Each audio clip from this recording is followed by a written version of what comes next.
Brilliance Audio presents The Fatal Flying Affair by E Kinsey, performed by Elizabeth Nolden.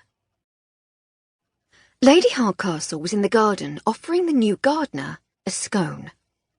This was our 4th summer in Littleton Cotterell, and we had finally engaged the services of Jed Halfpenny to tend the overgrown wilderness behind the house.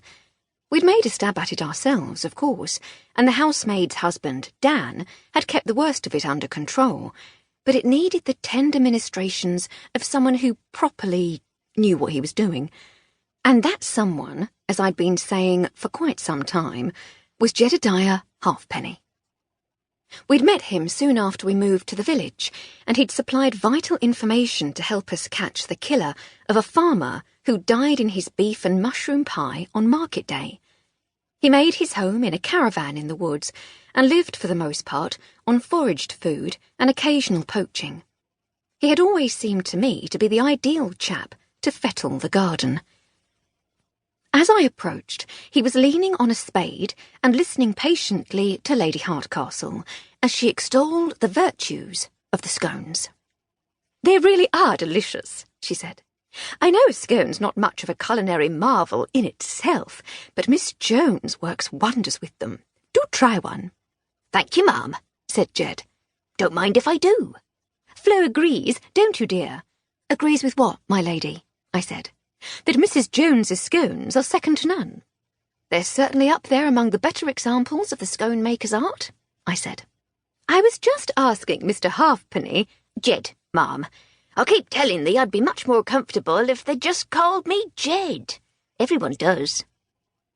Years of military service abroad and a long life in the West Country hadn't softened his broad Yorkshire accent.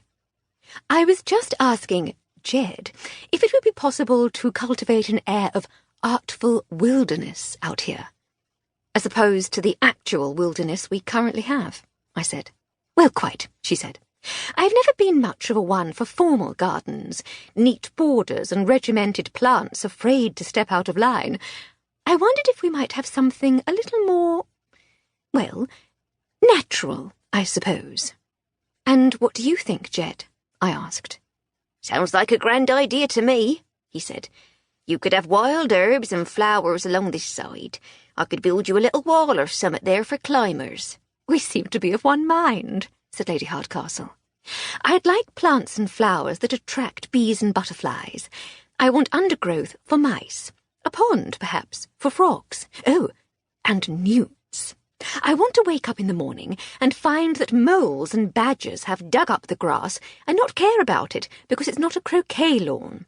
I want somewhere I can sit with a cup of tea and be at one with nature." He chuckled. "Oh, I can give you all that," he said. "But this table and chairs is going to need some work. You've left them out here on grass, and they've rotted right through." "Can you do anything with them, do you think?" she said. "There's some useful wood up top," he said, "but the legs is gone." "We could get some new ones, of course, but it's a shame to throw these out. Would they be of any use to you? Could you turn them into something else?" "I dare say I could," he said. "What about bird boxes? They'd be nice. But if you replace chairs and table, you're going to have the same problem with next lot. Sitting on grass is going to do for 'em just the same." "Oh, bird boxes would be delightful," she said. "And whatever's left over is yours." She looked once more at the table and chairs under the shade of the apple tree. "What about some sort of paved area here, then?" she said. "Nothing too formal, just a few rough flags." "Aye, that'd do it," he said with a smile. "I reckon I know where I can get summat just right." "Wonderful." She turned to me. "And what of you, dear? Did you want me?" "Harry's here, my lady," I said. "Harry? My brother Harry? In the flesh," I said. "What on earth is he doing all the way out here? What does he want?" "He wants to talk to us." "Does he, by jingo? We'd better indulge him, then. You will have to excuse us, Jed. Duty calls and all that. I'll get Edna to bring you out some tea." "Thank you, ma'am. I'll crack on here. You see to your brother." We returned to the house.